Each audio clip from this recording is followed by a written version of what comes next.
nga yung freedom natin, nag-collapse pa yung ekonomiya. So, ano po yung mga in-install ni President Marcos no na... When all the corruption occurred, why do you think the economy got into collapse?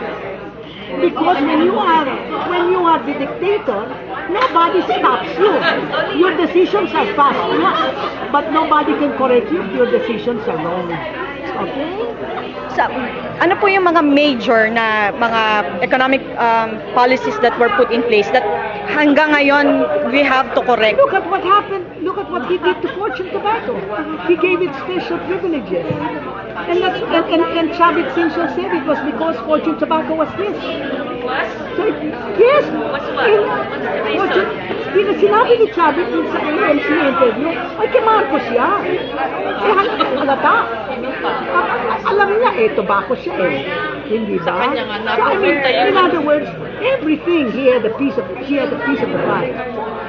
And that's why the economy collapsed. So how can you even say that there is that there was a benefit?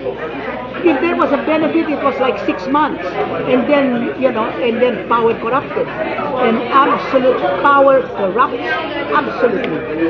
So you let those kids remember that.